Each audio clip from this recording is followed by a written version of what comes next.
Today, we had ordinarily expected Paolo Zannoni, who is a senior partner of Goldman Sachs, to be with us, and it turns out we are a lower priority than a new merger deal, and we'll have him a month from today, which gives us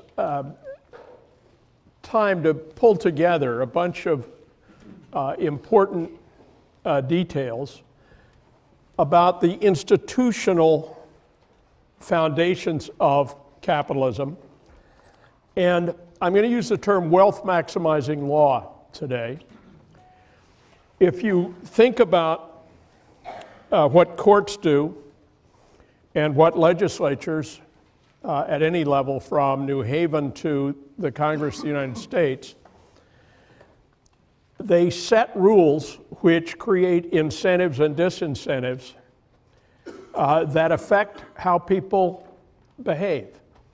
And we're going to do 4 topics today, but they're all ways of talking about that. I'm going to start with the Coase theorem, which is not in your reading packet, and neither is it, strictly speaking, a theorem, but it is a foundational set of concepts that Hernando de Soto's book, which we are reading, is built on. De Soto has, in effect, taken the Coase theorem, which is 60 years back, and it won Ron Coase a Nobel Prize about 30 years ago, has taken the Coase theorem and applied it to reality in a very lively way. So the theorem is a good thing to have in the background. Second, and very briefly, we're going to look at a law case, which is actually in the syllabus for a little later in term. But I'm going to bring it forward because this is really a good place to show its result. It's a case about whaling off Cape Cod in the 1980s. And what's important about it is not the facts of the case, but the way the judge reasoned his decision.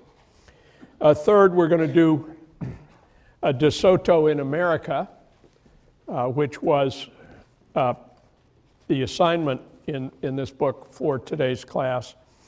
And finally, we're going to look at some of the finer grained distinctions in the way you can structure a business organization. Coase theorem. It's about this story. This is a story we've all been through, right? About disputed ownership of property. Now, I've noticed a pattern here, and let's see if I've got it right or not, that you're always in that third chair from the end of this row. I think all 3 of you are always in this orientation. Am I right?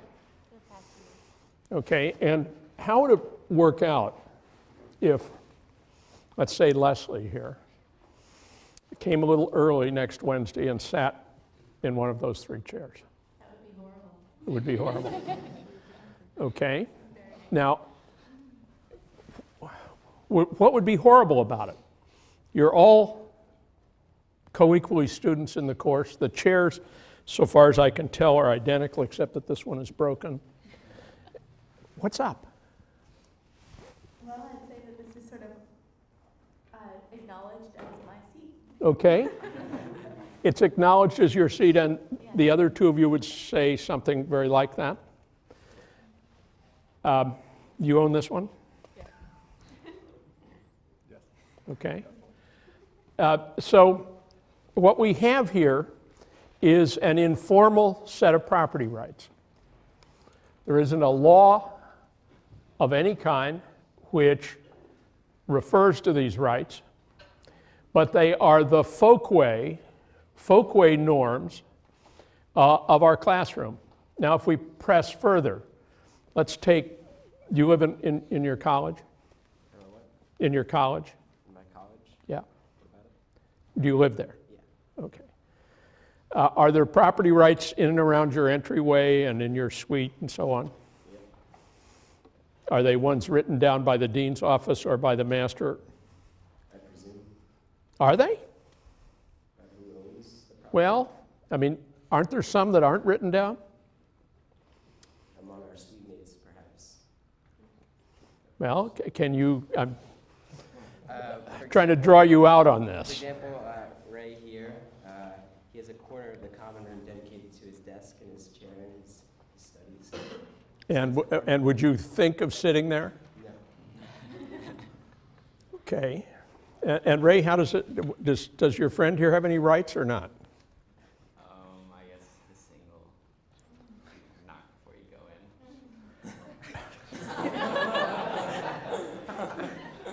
I think we're not doing that one this afternoon. But it's actually very suggestive, right? That there is, that beneath government, outside the actions of the state, there is an enormously intricate system of informal property which governs the way we actually function.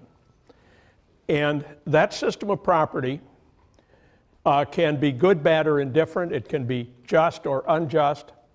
It can be notoriously inefficient. And in fact, if you think about the failure of socialist regimes, one important explanation is that the underlying informal norms about what people do with their work lives were never integrated with the planned economies in an effective way. Now, so that's something about formality and informality. I also have here a watch. It says on the top Movado. It's really very handsome. And I really don't need it. I'm thinking of selling it. And does anybody need a watch? You do? You don't. What does a standard Movado watch sell for in a jewelry store? I actually don't know. I should have done my homework. I think it's low hundreds. And I'd be willing to part with this one for 20 bucks. Deal. Who says deal? Now be careful. Is it conceivable that the proper retail price of this is less than 20 bucks? I think you're a pretty trustworthy guy. But remember, what I'm trying to demonstrate here is information asymmetry. This watch is worth about $8. And and if I sold it to you, what I would be doing is stealing from the manufacturer, stealing the brand. And one of the curious things about watches these days, by the way, it works fine. Somebody gave it to me for my birthday as a joke. It keeps, as far as I can tell, perfect time, possibly better time than a real Movado. And there's an interesting problem about watches, right? Which is better, a $9 Casio, the cheapest imaginable Casio or Timex, or a Rolex, if the question is keeping good time? Pardon? Probably the Casio. Yeah, the Rolex is a mechanical movement, a brilliantly designed and executed mechanical movement, and it's not as good as an ordinary electronic watch. Doesn't keep time as well. And yet people are willing to pay 1,000-to-1 multiples for the social meaning of the brand. And that means that there's an enormous market for cheaply made watches, gray market watches, or even black market watches, which knock off a brand name and which people sometimes buy really thinking that it's the real deal, but more often just thinking it's kind of fun to buy an expensive brand for, say, $20. Well, the Coase theorem is about those issues plus the one where this girl is vexed. And the one where she's vexed is that the property rights to that toy are unclearly marked. I have a granddaughter who got the boss gene from her mother, and she's a kindergartner. At her first day at school, they brought out little plastic ants for the children to learn basic arithmetic with, and they put a pile of them in the middle of each table, and then 4 kids. And my granddaughter came home complaining that the other kids had been mean to her. And so her mother talked to the teacher the next day, and the story was that our grandchild had taken all the ants and put them in a pile and then begun negotiating bilateral agreements to give some to the other students. They didn't like that. Well, the Coase theorem, boiled down, is that if you have 3 conditions, clear initial entitlements to property, and this is what's stressed most in the DeSoto book. Clear entitlements to property, a high degree of transparency, which is what's missing in the story about the bogus Movado watch, and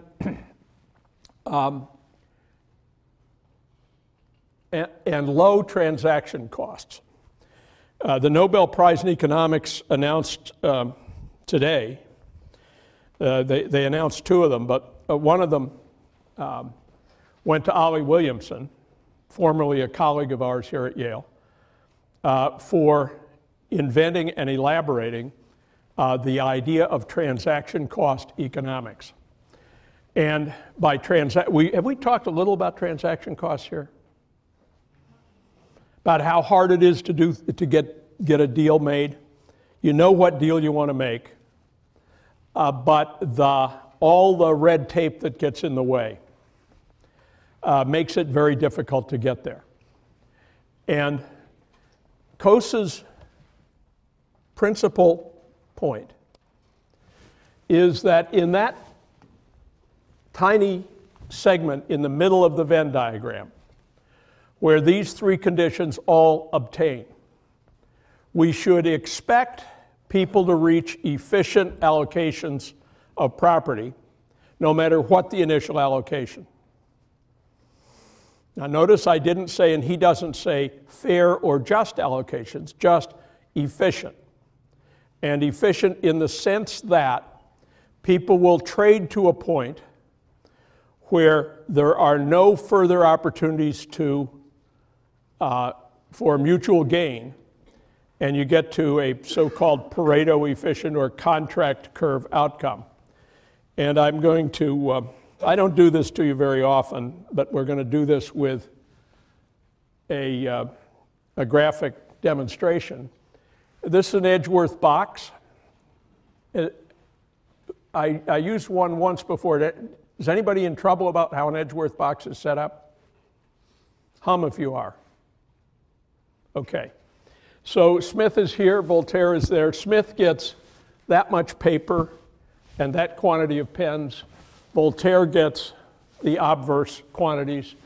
If we start at the red dot, Voltaire's entitlements are shown by the blue lines and Smith's by the pink lines.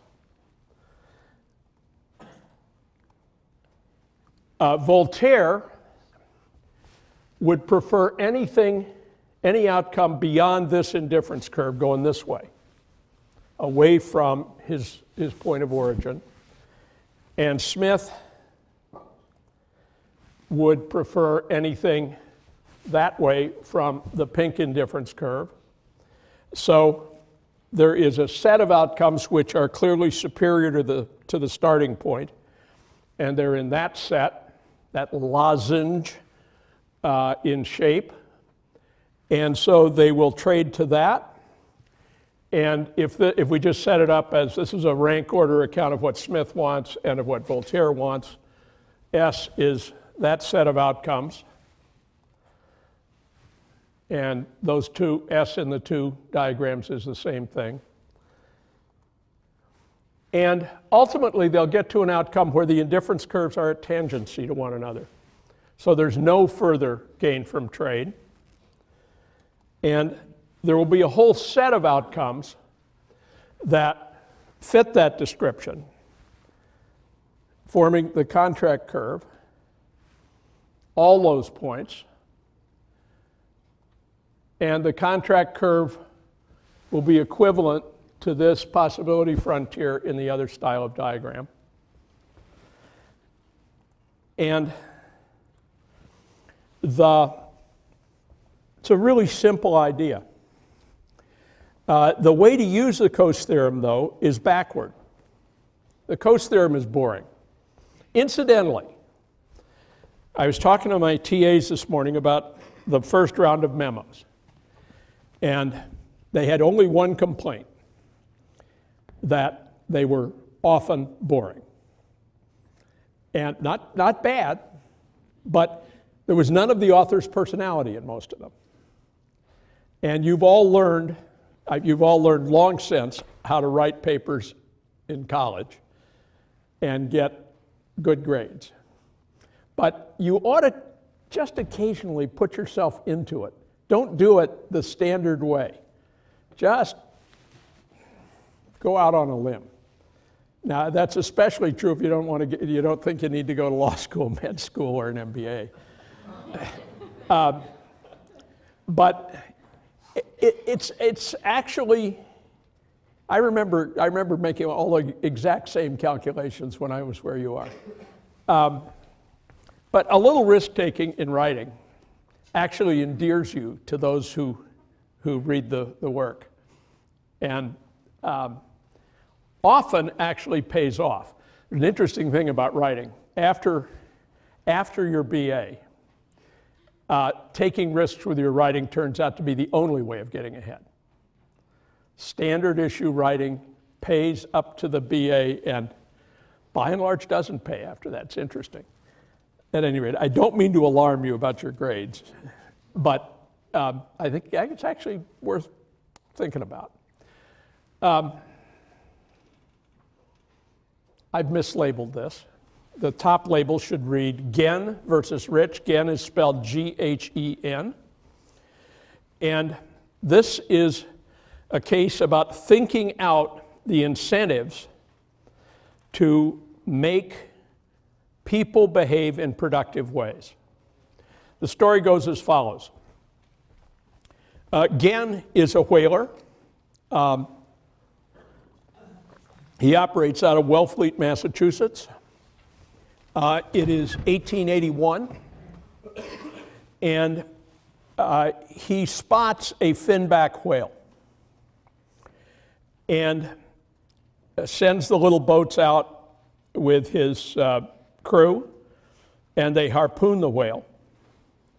And finbacks are big, fast, aggressive, and they have one further peculiarity. When you kill them, they sink to the bottom of the sea.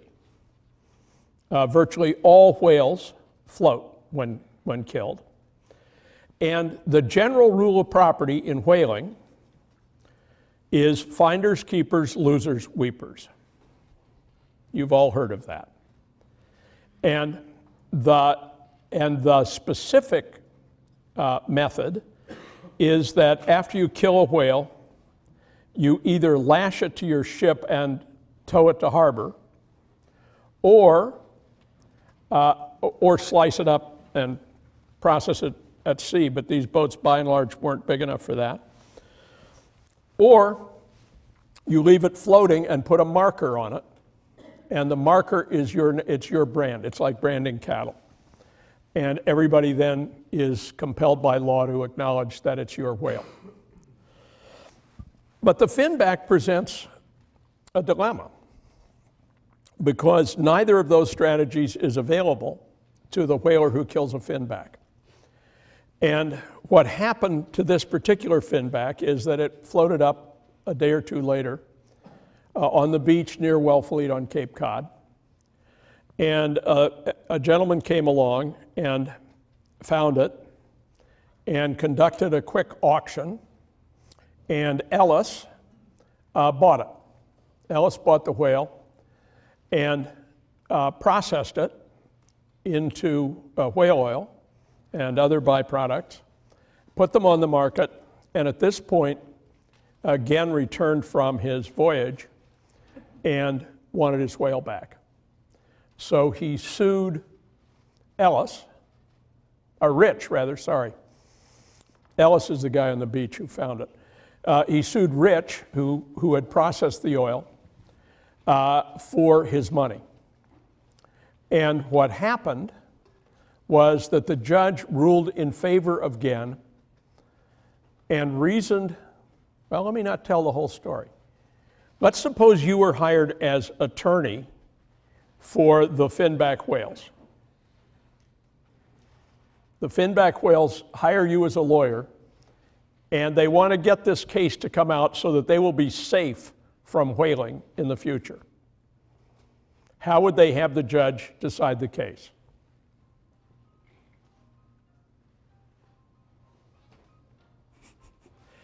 Back.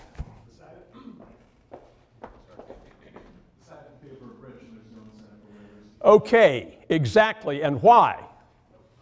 Because the whaler is the one taking all the risk, taking all the time. If they're not going to be able to bring the whale in and Rich gets all, or whoever finds the whale's body 2 days later gets all the profit, why harpoon them? Okay, perfect. So the judge reasoned, just as suggested, that only by honoring the relatively indirect claim to property, which Genn was urging, could the industry of whaling for whalebacks be incented so that it would go on in the future. Now, a lot of things we're doing and thinking about are analogous to that. Structuring incentives so that people behave in ways which increase the wealth of society while trying to increase their own wealth, in effect, creating conditions analogous to the invisible hand in Smith, is what the judge was doing. And it's actually, you should Google it. It's only 3 pages long. And just read the opinion, because it brings out the fundamental issues that we're trying to deal with. Now, De Soto in America. De Soto talks in the early parts of the book, which we read at the opening of term. De Soto talks mainly about emerging market countries. And the gist is that they are loaded with dead capital. Can somebody help us with the notion of dead capital?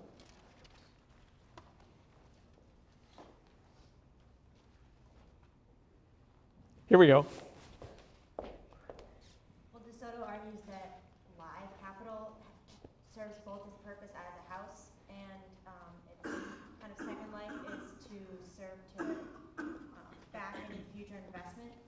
So Okay. in a country where you have a legal right over your house, it can't serve the second purpose. Okay, so the house, so let's take the chair you own here. Is it dead capital or live capital? Well, it's not allowed to me because I don't own it, but to the university maybe? Okay, okay, that's well put. And we will in fact look at the title to this room in a few minutes.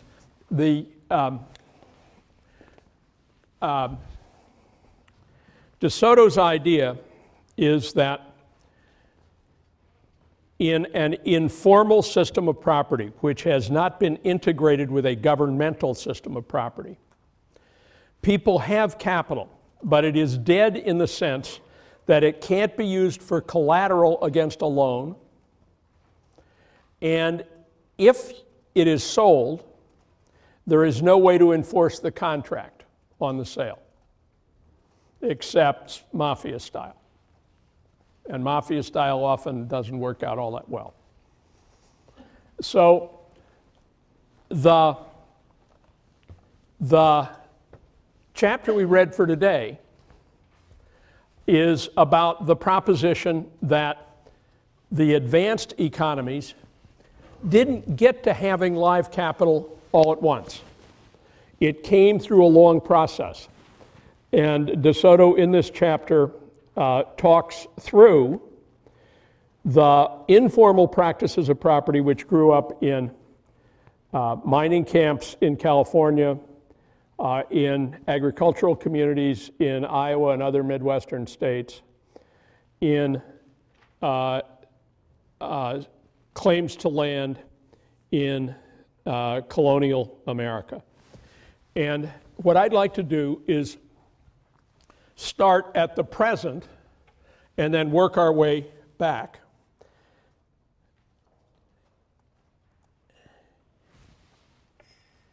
This is a property map of our present neighborhood. This is an official government map from the place where deeds are kept at 200 Orange Street in New Haven. And in every community in the United States, you will find a set of deeds and a corresponding set of maps similar to this one. I'll dissect this and enlarge parts of it and so on as we go. You'll find these maps are quite ubiquitous. Now, this one has the peculiarity that in some parts of the city they've drawn in the buildings, and it turns out that that has happened where there is a wealthy institution that paid to have it done, familiar to all of us, and not where there isn't a wealthy institution that would pay to have it done. The green lines represent property parcels. And all this is entirely accessible.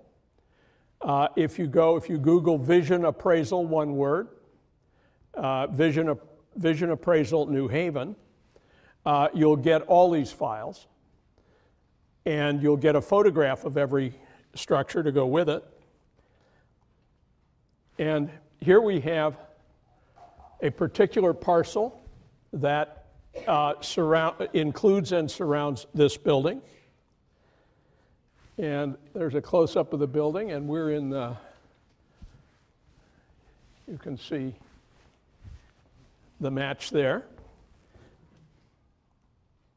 And let's look at three properties first, and then we'll look at some more. And we'll see how structures of ownership get built around the formalized property parcels. 61 High Street is this building. Anybody know what 64 High Street is?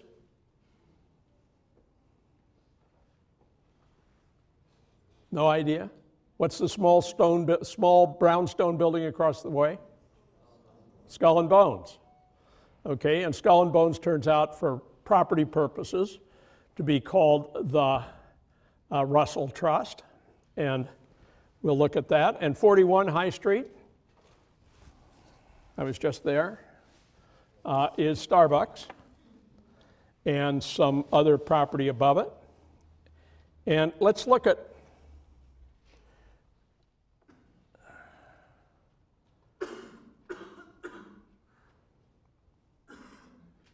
well, 1066 Chapel is actually Starbucks. I was mistaken in what I said a minute ago.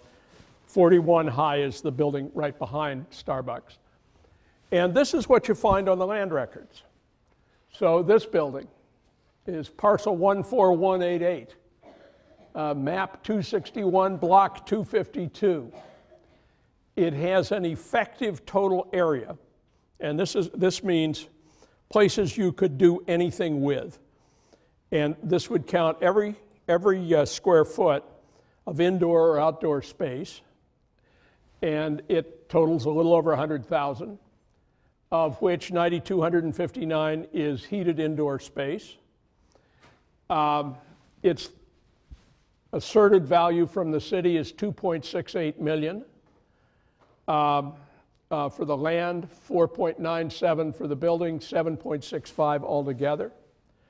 And of that 7.65, 7.65 is exempt from taxes in the city, and that's a point of interest to the city. And what I'm trying to get you to do is just get into the details of this stuff and see how interesting it is. The net value to the city for tax purposes is 0.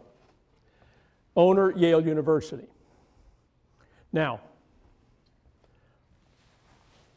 compare this to 1066 Chapel, where the numbers are smaller because the buildings are smaller and they're nowhere near as good.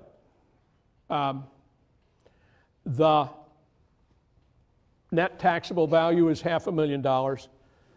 The owner is something called Chapel Investments, LLC. And Chapel Investments, LLC is owned by people I know, the Warwick family. And they own 4 parcels over there, including the one in which Caesar Pelli has his architectural office and so on. And it is organized as a taxable corporation, a taxable LLC, which is, this is a hybrid form, which we'll get to at the end of the hour. Now, let's take the value of this building and the way it looks to Yale and the city.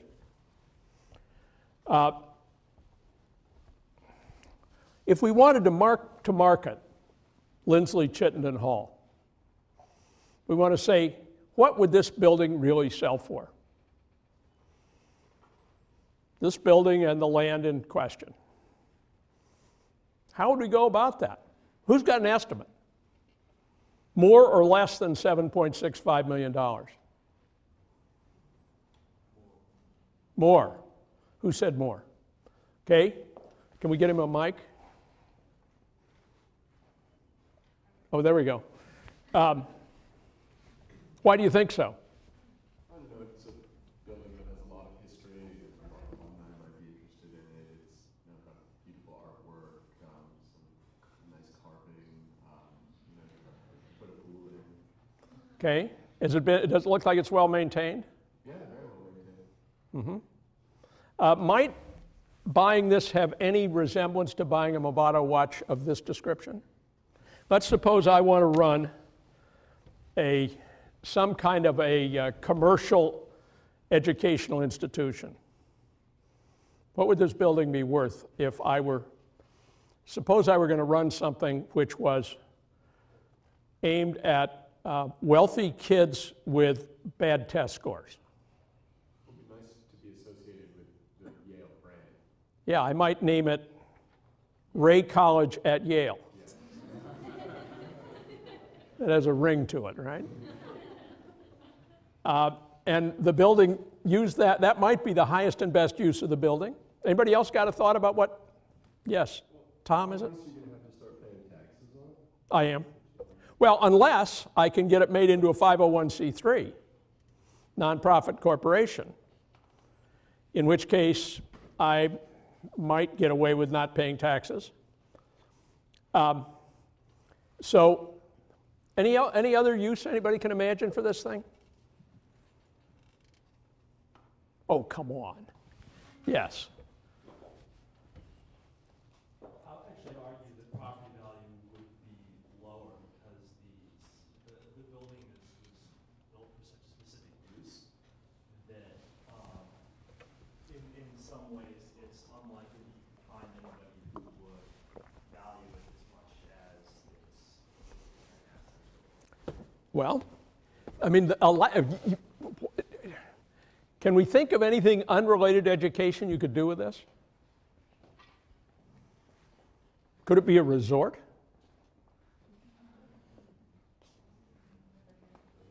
I'd make it a movie theater. Pardon? I'd make it a movie theater. You'd make it a movie theater. Well, I got to tell you, I think that's a really bad idea. If you study the current economics of movie theaters, don't do it. Anybody else? Well, you don't have to look at alternative uses. You can look at how much Yale invested in renovating this building as an indication of how much Yale values it. And so if Yale didn't own it, it would be willing to pay a tremendous amount of money, I think, to buy it. And that would give it a lot of value. Well, that's right. And that, by the way, is a good reason to think that they're not going to sell it for any price that we could even imagine capturing the value from. I think that's right. Now, the other property is probably already, the Starbucks one is probably already pretty much at highest and best use and is therefore uninteresting. Now let's think about the properties on the other end of the block across Chapel Street, the end down toward the New Haven Green. And there's a large assembly. There are about 15 parcels down there. I picked out 3. And they all look like this. They all belong to something called the Chapel Company. Who can make a guess what the Chapel Company might be? Well, I'll tell you, yes? I was going to say possibly Yale-owned properties. How perceptive? Okay, here's the story. 25 years ago, a Yale College alum named Joel Schiavone, who is an irascible and brilliant fellow. He has the same educational pattern as Jim Alexander here, Yale College, Harvard Business School. He bought, it was a slum. This whole area down here was a commercial slum. The buildings were in disrepair. They were being used for very marginal purposes. And he bought the whole thing up for not very much and began renovating it. And the renovation model was small retail. Small retail with quality residential on the second and third floors. And we're talking about places like the Union League and Claire's Cornucopia and the Schubert Theater and the Taft Hotel, now the Taft condominia. He fixed it all up and made it really sing. And one of his precepts was every property should be leased to somebody who owns their own business and is willing to work really hard at making it work. So he didn't go after chains, he went after entrepreneurs. And the thing really worked beautifully. But Schiavone is one of these guys he's got the spirit of Schumpeter about him. He can never leave well enough alone. So he gets interested in other things and leverages the new things by taking further mortgages on all this property. And then in the 1980s, there is a huge real estate recession, and he loses it all to the federal government buys all the property for very little and then auctions it off through something called the RTC. And Yale hires a guy named Joe Fahey, who was a student of mine at SOM at the time this happened. He now runs all of Disney's real estate. And Fahey invented the Chapel Company and bought all of Schiavone's property on Yale's behalf for about 25 cents on the dollar. And Yale has had the good judgment, in my opinion, to leave it all functioning as if it were private commercial property. And the neighborhood is strengthened enormously by that. And Yale does not make a lot of money at it, but it indirectly gets a lot of benefit by having a strong commercial neighborhood abutting the campus. No, we're not quite ready for that.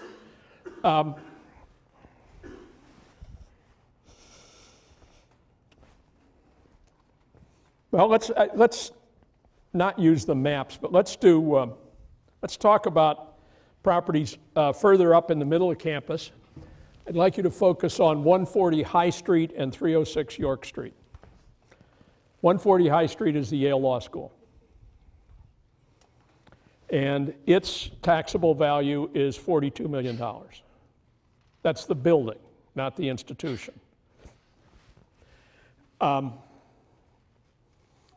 Across York Street is Morey's, or more exactly, the Morey's Trust. What do you think Morey's is worth? Well, the tax estimate is $400,000 and a little bit. Who would be prepared to buy Morey's for $400,000? No takers? Anybody tempted? Okay. Why are we so cautious about Morey's? Pardon? Why are we cautious about Morey's?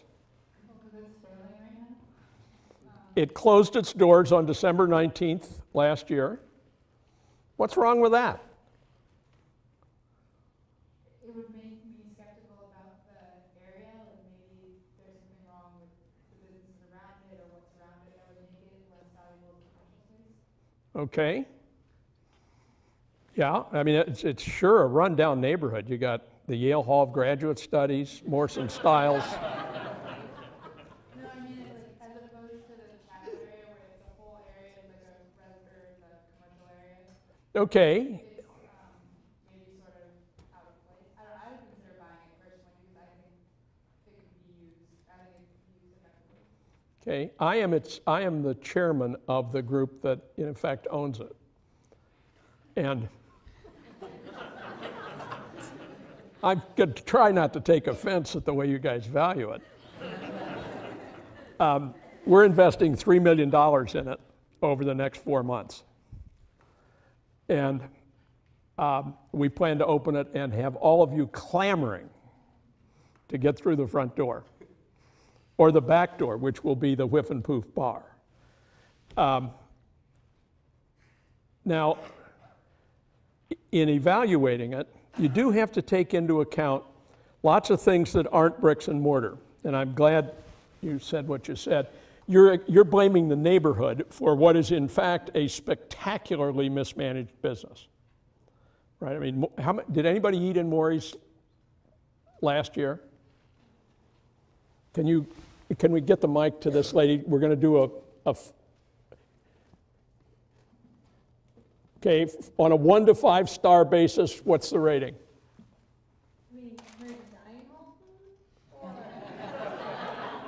Compared to food that costs about the same thing on the private market. I mean, I was never paying, but,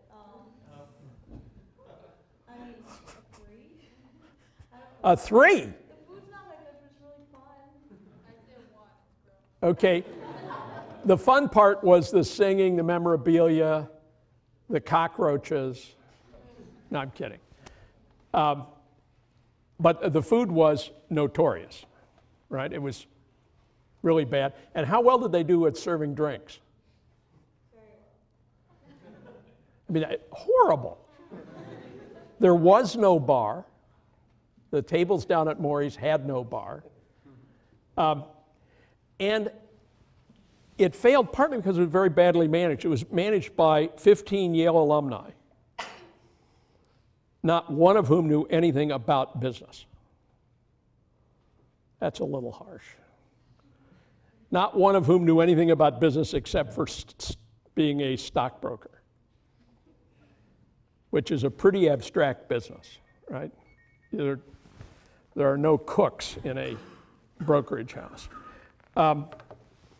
The other side of it, and we'll actually do this case before we're done, the other side of it was a highly restrictive labor union contract with Local 217 of Unite Here. And that contract doesn't go away when you close the door. Turns out under Connecticut labor law that the contract, if you reopen a restaurant there, you would normally expect you would have to honor the contract.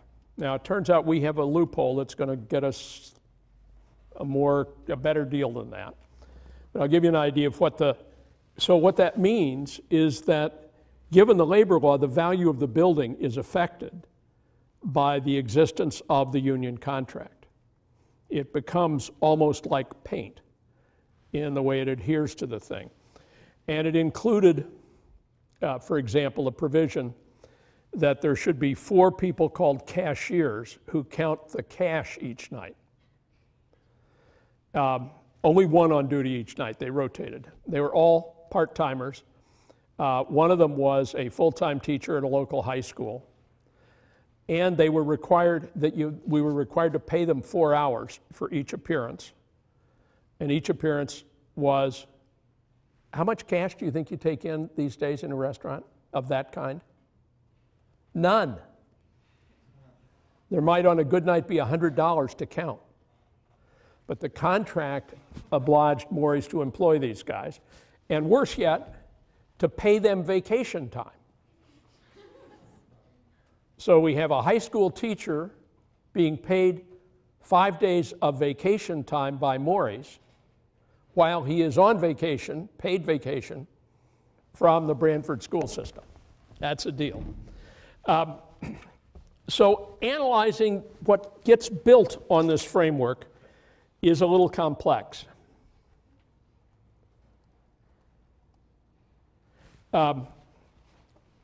Let's go through the big story in DeSoto about the informal property systems in the United States. Can anybody summarize it for us in 100 words? Got a taker out there?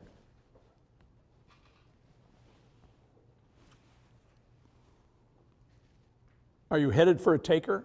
No, I'm trying. Oh. Okay. I'll do it. The system of property is built on nation states. Nation states are the underlying unit. And when you have a frontier society, which the United States remained until about 1880, you have a vast area where there is effectively no state. Or if there is a state, it is a very weak state with very limited capacities to enforce any property system. And the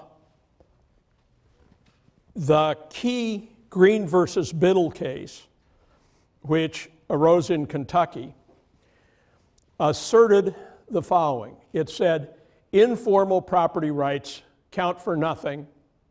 Only formal property rights issued by a part of the United States government at either the federal or the state level count as real.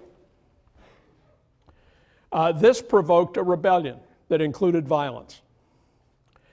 It also created an enormous inefficiency because the existing informal system of property rights based on preemption and occupation, so-called tomahawk rights or cornfield rights. You occupy the land, improve the land, demonstrate that you're making a living from the land, and it becomes yours. Homesteading was the name for it.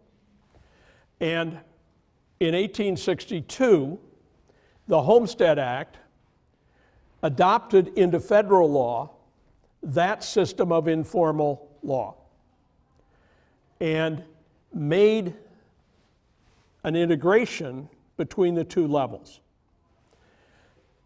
The wealth that was built in the United States in everything outside the original East Coast colonies is built up on that peace treaty between formal and informal. He does a brilliant job, DeSoto does, with the mining camps in California and with the land claim associations in the Midwest. And you can read the details for yourselves. But the gist is that a well-functioning system of property will have both the formal and the informal rights in sync with one another, not in tension with one another. And if we go finally to the finer details of business structure, we're done now. I'll use this at the beginning of class on Wednesday. I'll talk about how Morey's is being restructured. And you should, the case as scheduled for Wednesday is the one about the mortgage meltdown in Cleveland, Ohio. And the URL has been posted on Classes V2.